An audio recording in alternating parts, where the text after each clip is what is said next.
Welcome back to another edition of the FutureProof Advisor podcast. Today, I want to explore why the research we're doing to get ready might be the very thing keeping us stuck. There was a meeting, it was many months back, a few quarters back, where I was meeting with my partners, and I had been spending years reading books, and it was all a matter of consuming and gathering insights and knowledge on different topics. And I felt like I was making progress on that. And I remember this specific meeting really vividly because there's a moment in time where we were talking about something that I had just really read about in one book prior. And I had remembered it so well, and I felt like I understood it so well. And one of my partners brought up a question or a topic that was aligned straight to what I read. And I was stoked. I was ready to kind of add in some of the things that I've learned to help progress the conversation to allow us to make a better decision. And so what happened was I opened my mouth and I started talking, and I realized that nothing came out. Well, words came out, but the thing about it is that it wasn't words that were of value.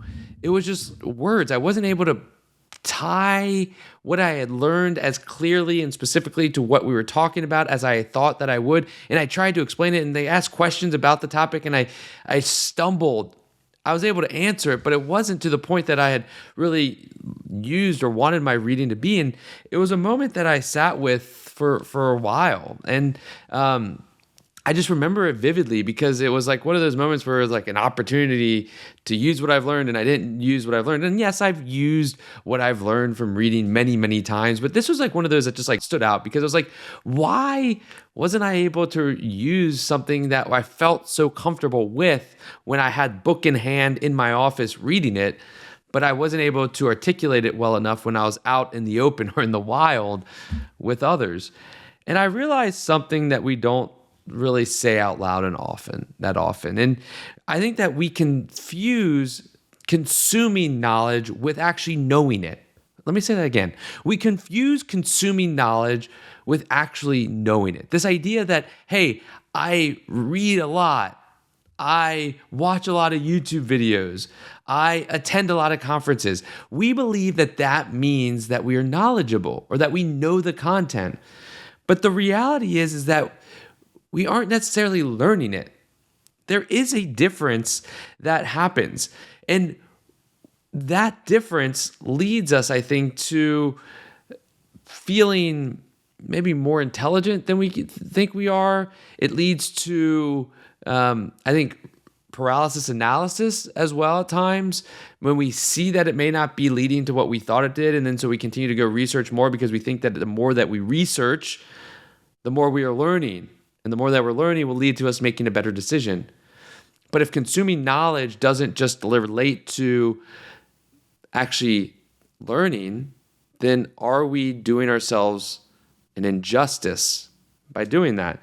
And so that's where the tension comes. Is when does research and spending time learning become procrastination?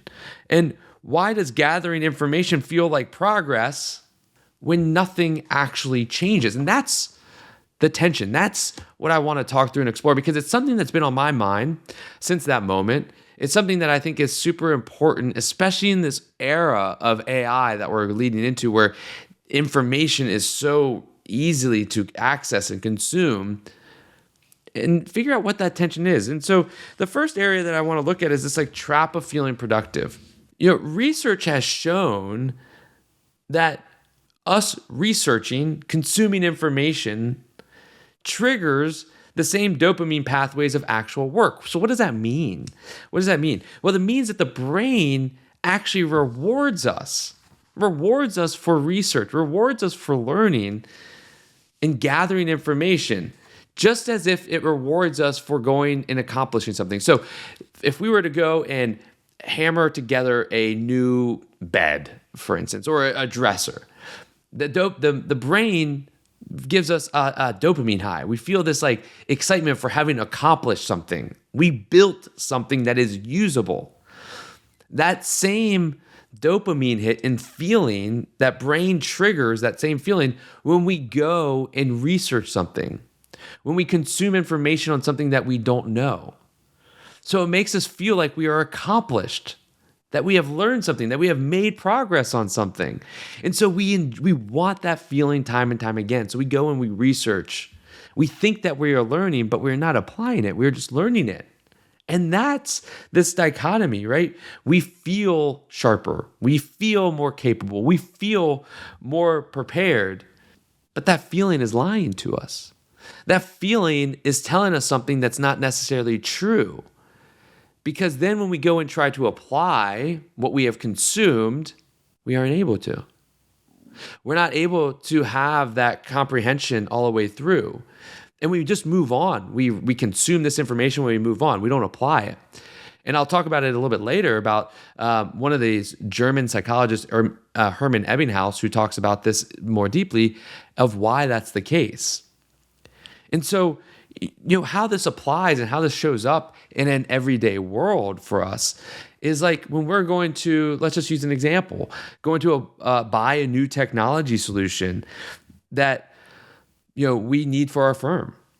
And we early on say like, this is really what matters, 1, 2, 3, and 4. And so we go and research, but then as our research goes, we start to gather more information. We see all these like fancy sales presentations and fancy features. And we're like, wow, that could be really applied to here. And then this could be really applied to there. And so now what we intended to say was we only needed 4 features now becomes 10, 15, 20 features, which now, just think about the numbers. Now we're researching all these technologies. Now we're going to go research 3, 4, 5 technologies. Now on 4 features, we're actually going to go research them on 10 features. So now instead of looking at 4 technologies and 4 features, which is 16 data set points, we're now looking at 4 technologies on 10 data points or features, which is 40 data points that we now have to analyze. It's overwhelming for our brain. And because we've talked about this in the past, we have this fear of making a wrong decision, the fear of failure, fear of not being accepted. We then believe that we need to continue to go and understand it more deeply. So we need to go spend more time researching.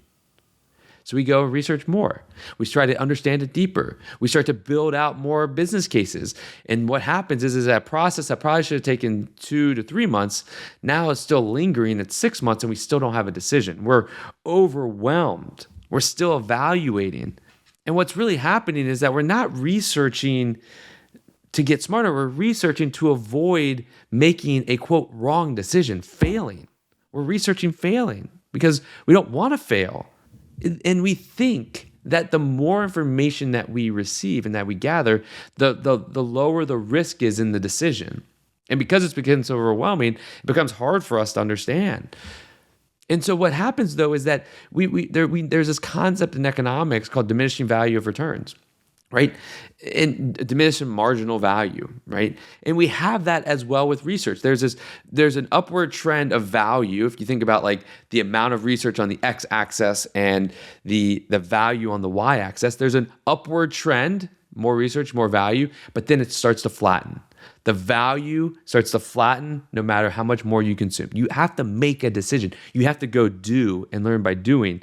And we tend to believe that all these decisions that we're making are like permanent decisions. Like this $200 a month decision on a new technology is like a permanent decision. It's like a decision that's going to change and alter the trajectory of our culture.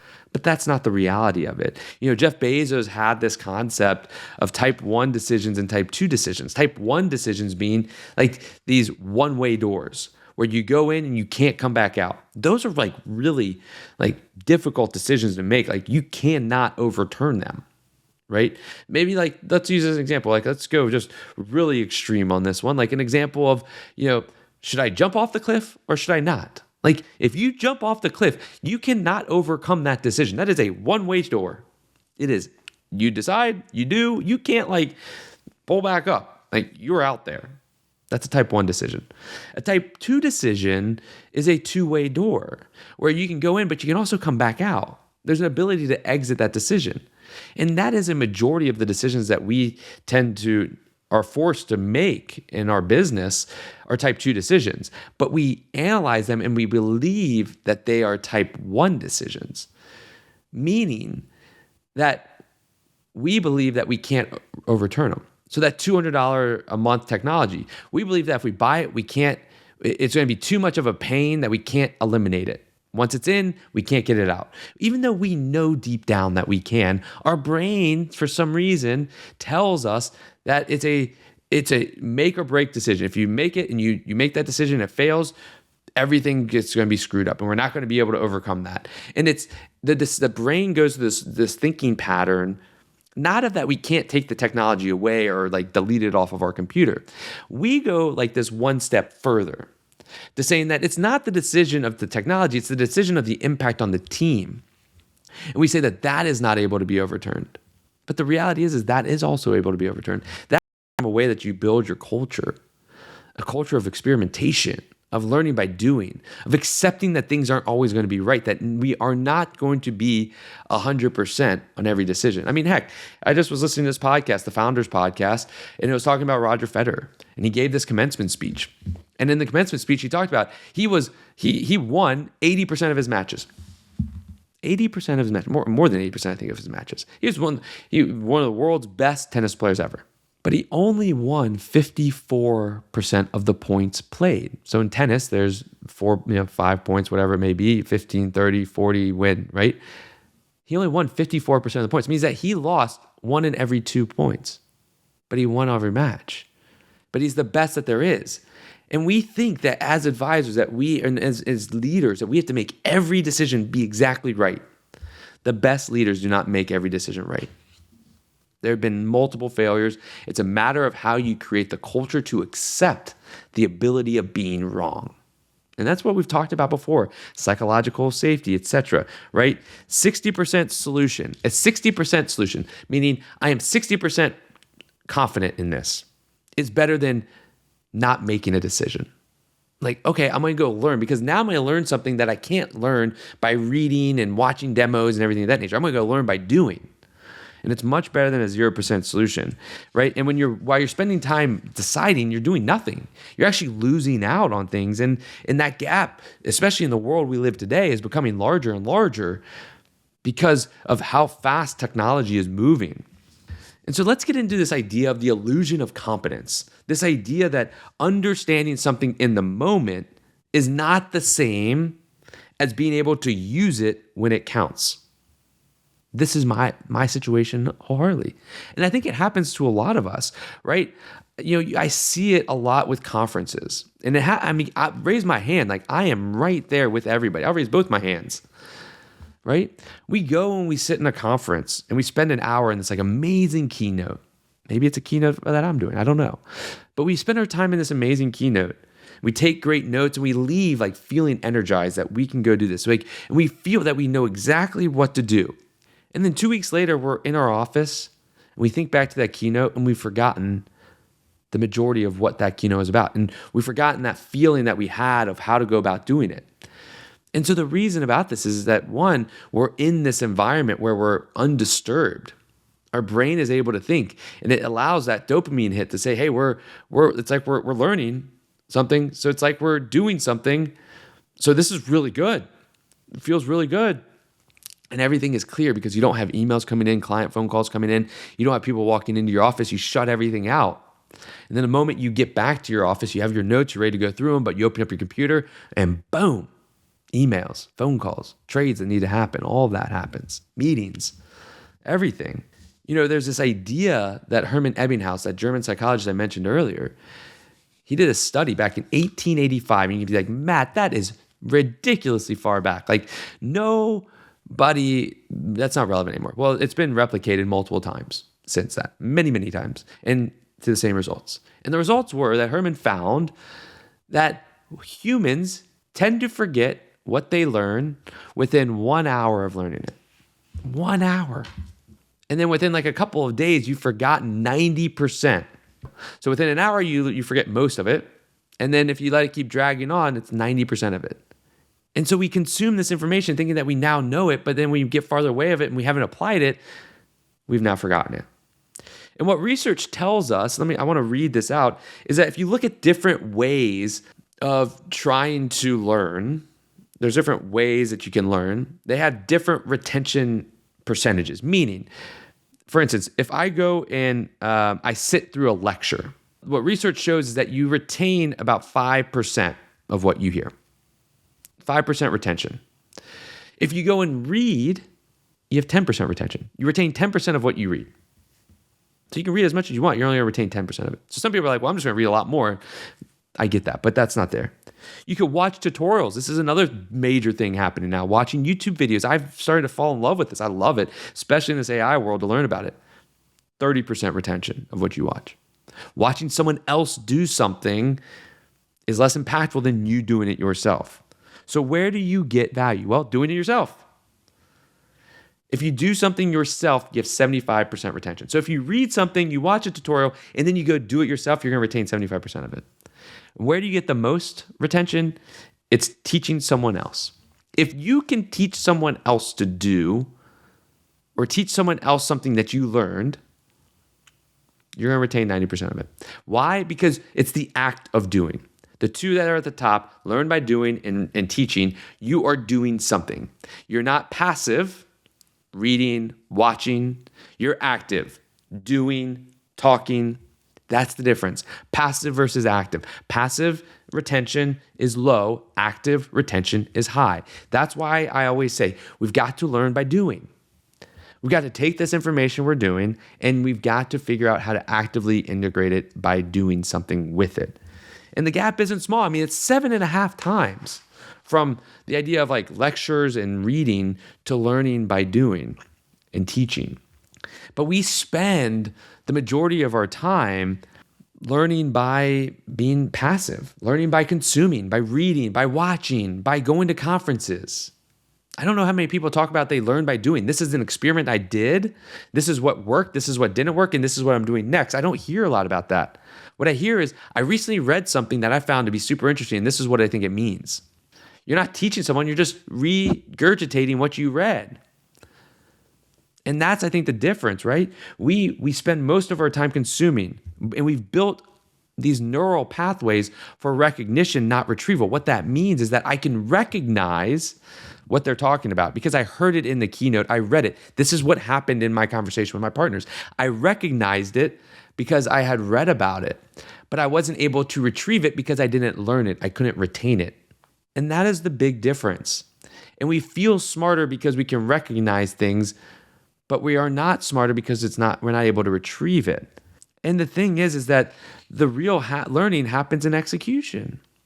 But we live in this environment, in this industry that's super, they call it like a wicked environment because it's delayed, it's ambiguous. A lot of things are like non-existent. Like it's hard to understand, like if I make a decision, if I learn by doing, by taking an action today, let's say, I don't know, I have this thesis on an investment philosophy or strategy. And I'm not going to do it with families or clients because that's too risky. I'm going to do it with my own money.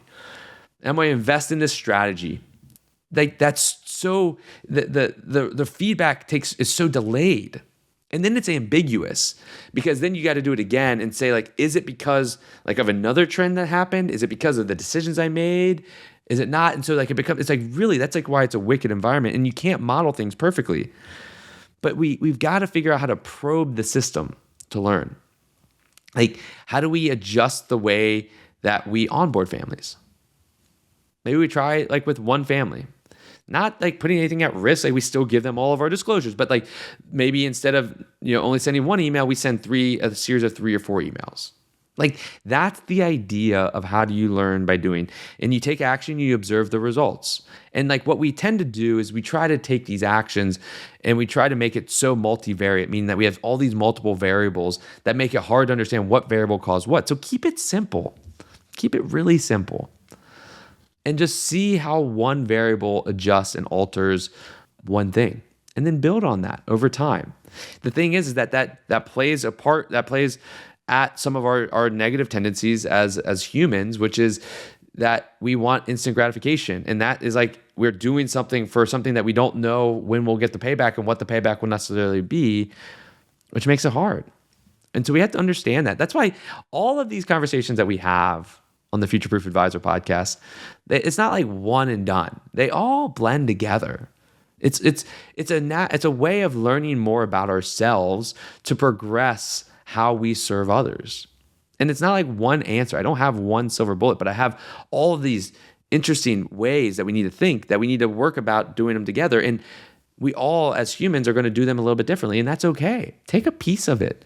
Right now, because you're listening, you're probably going to retain 5 to 10% of this. And if you're watching, maybe you retain 30%, but it's not a demo, so it's probably still 5 to 10%. So take one little piece and go see. Or maybe try to listen to this again and go try to teach someone else inside of your organization what we're talking about here today.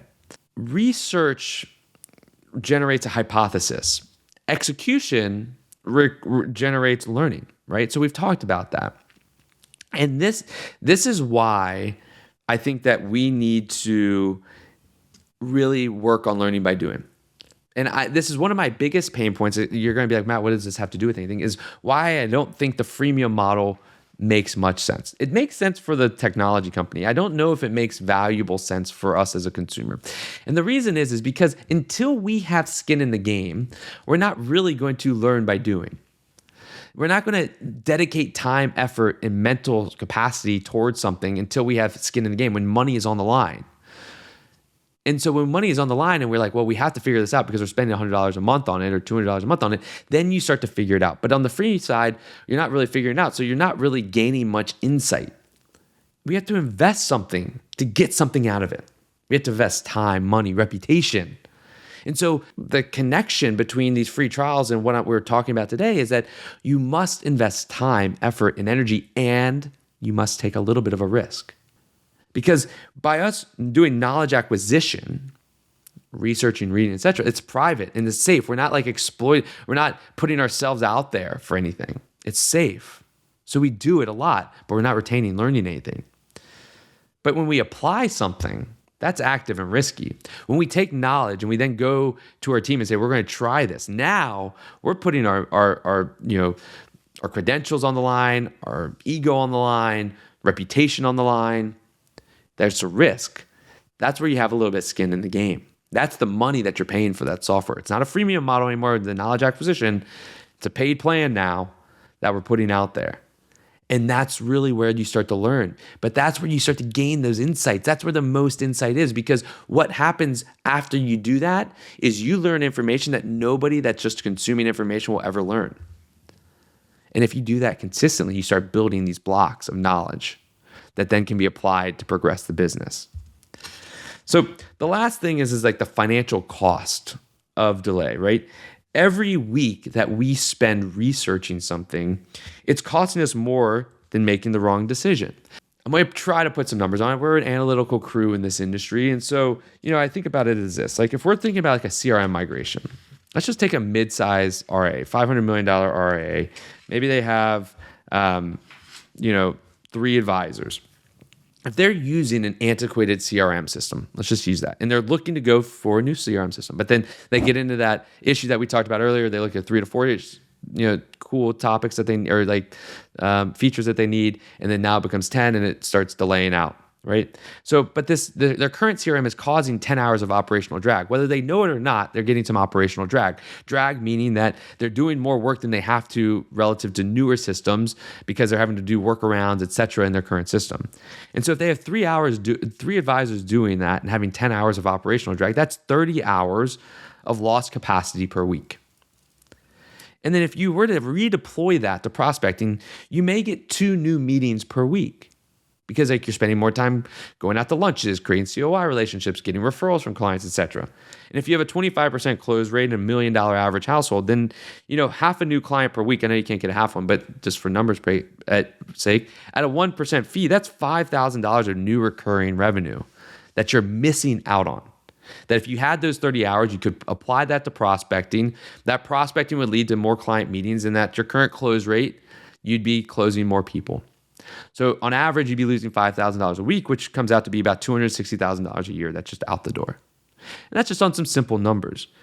And the thing is that $260,000 is not out the door. It's just that what you're leaving on the table, you're missing out on by delaying making a decision. If you just made a decision and even just created not 10 hours of operational drag, but 5 hours of operational drag, you have some opportunity and capacity to be intentional about that time to go do something with it.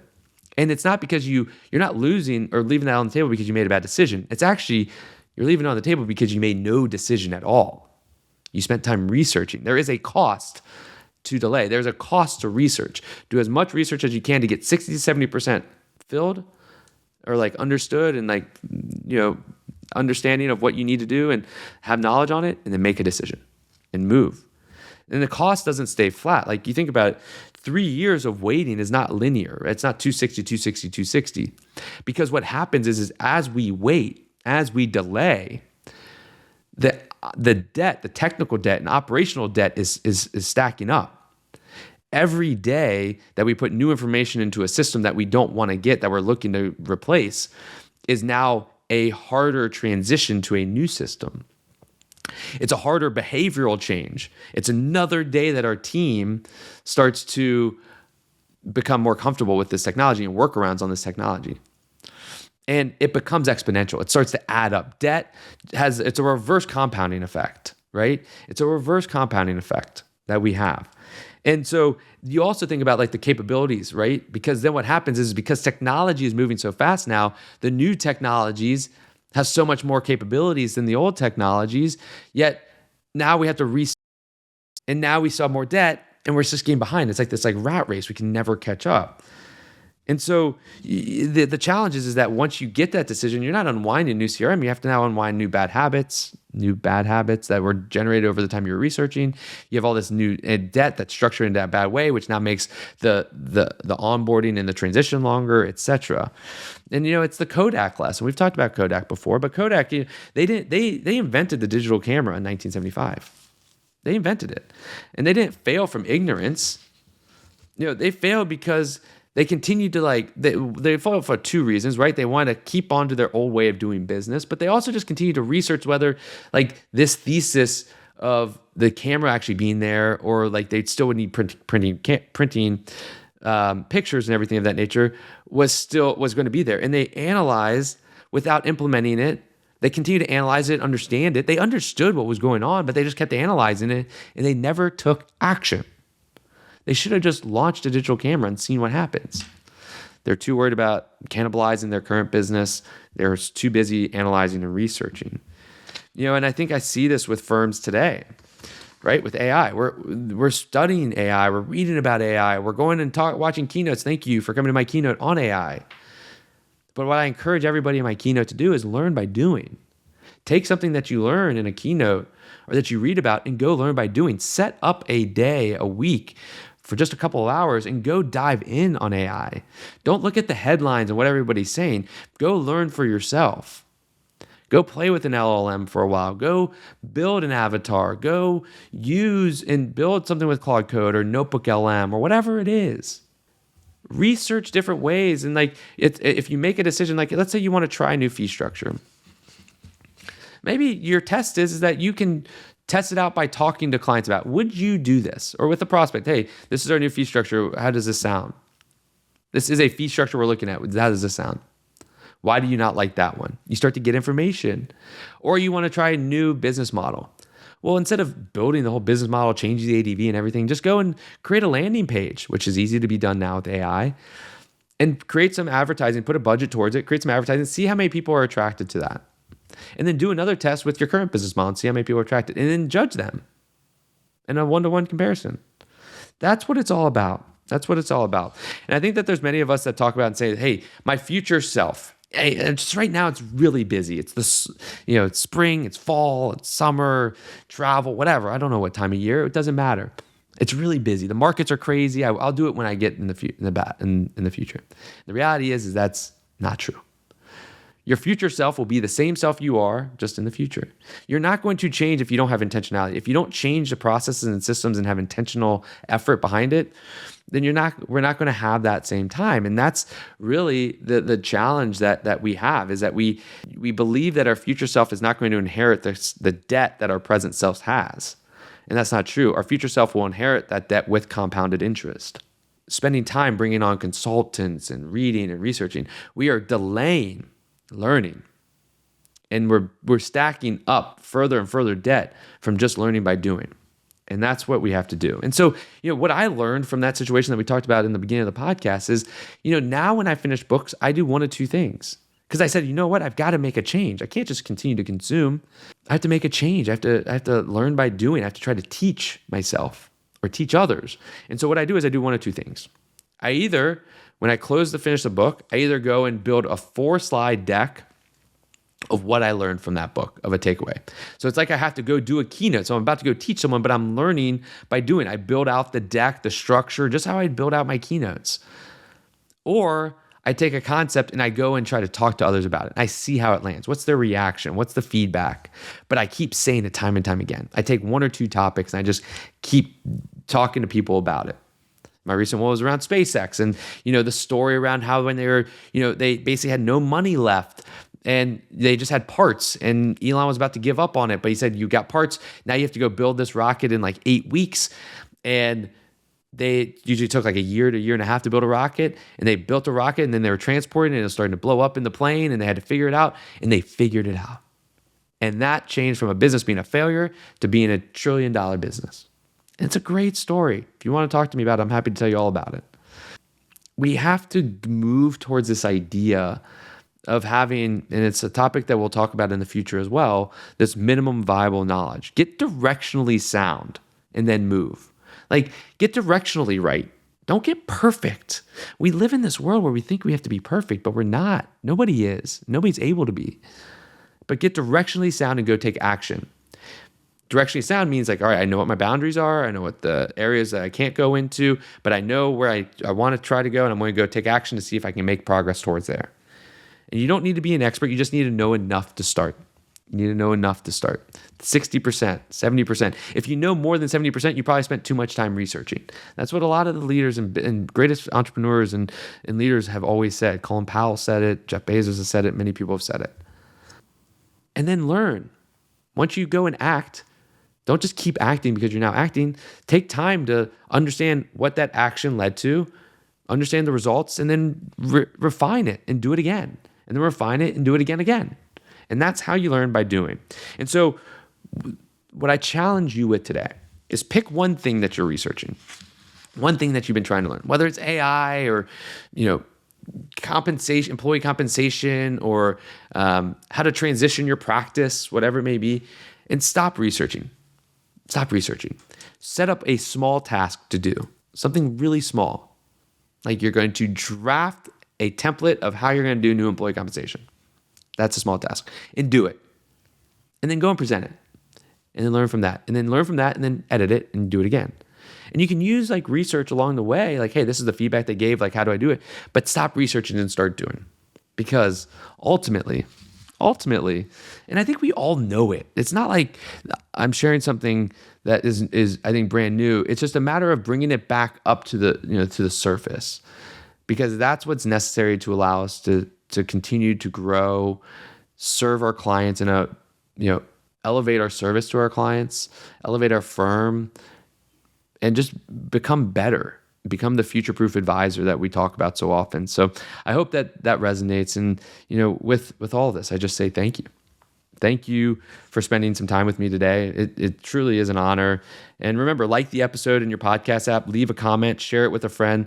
Let's just keep spreading and building this community together of people that just want to learn and then apply that knowledge and grow by doing. So let's go out there and be part of the change that betters our industry.